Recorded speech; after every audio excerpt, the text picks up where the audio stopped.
Hi there, welcome to today's jazz guitar chord licks video lesson.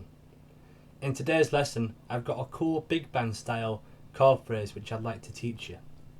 If you would like to obtain the tab and notation for this video lesson, please visit the link below. That has a link to an article on my website which has the tab and notation for everything that we're going to be talking about.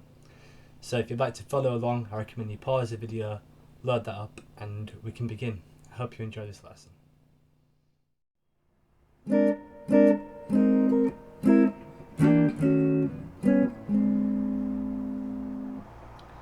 This lick begins with a B flat 9th chord.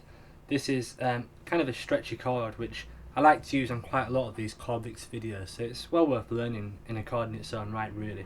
So this is kind of how it looks here. So we've got it's a B flat 9th chord as I've said. We have the 7th on the 6th fret of the D string, A flat. The 9th is on the 5th fret of the G string, which is the C note.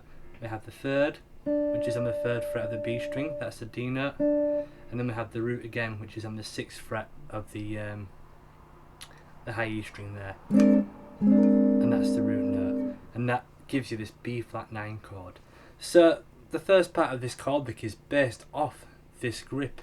And it's basically got an inner moving part within it. So it starts just by strumming this chord twice. And you want to make sure that these strums are very punchy to give it that kind of big band type of sound.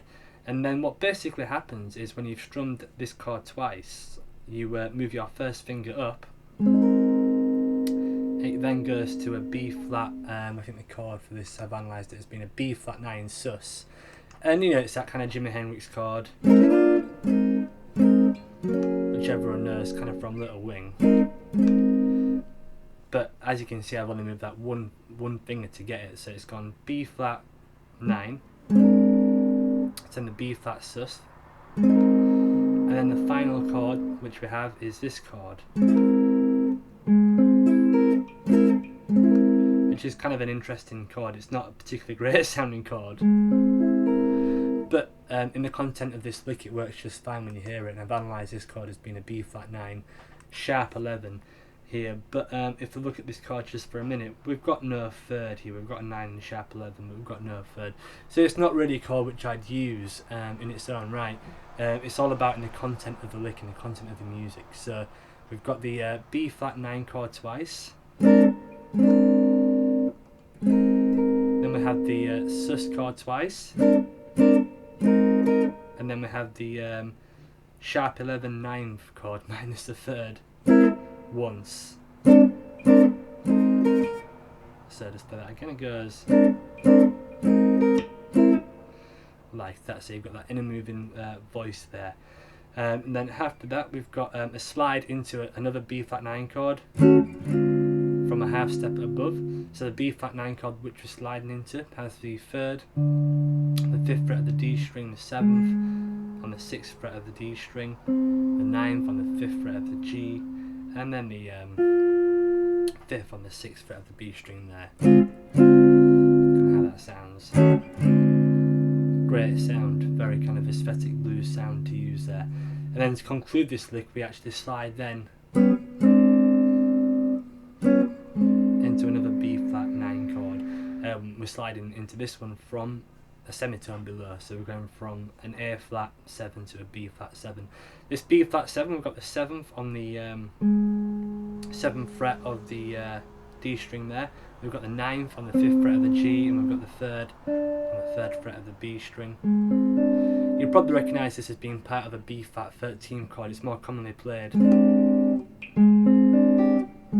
like that, but we're omitting the 13th for this particular example because we're looking to have the 3rd as a melody out there. So I'll play with it slowly. So it starts with a B flat 9, we have that twice. Try and keep the right hand as punchy as possible here to achieve maximum effect.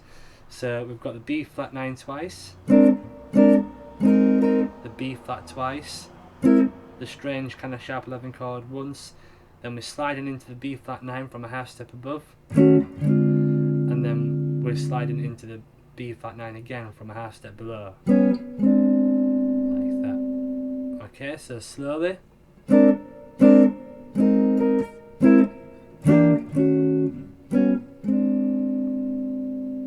that's how the chord lick goes. So very cool, kind of punchy. Again, another kind of Kenny Burrell inspired blues lick there for you to check out and enjoy. Thanks for checking out this video lesson. I hope that you've enjoyed it and it's proved useful. If you did enjoy it, I'd really appreciate it if you could click the like button below to help support the channel. Additionally, I'd also really appreciate if you could subscribe to this channel. That way you'll get free access to all the brand new jazz and blues guitar lesson videos which I post. Incidentally, if you did enjoy these chord licks and you're looking to expand your jazz chords vocabulary and also your single line vocabulary, I've got an ebook called 50 Essential Jazz Guitar Licks, and that has tons of chord licks, single line licks, etudes, backing tracks, MP3 examples. More information about this ebook can be obtained by visiting the link below this video again, and the name of that ebook is 50 Essential Jazz Guitar Licks.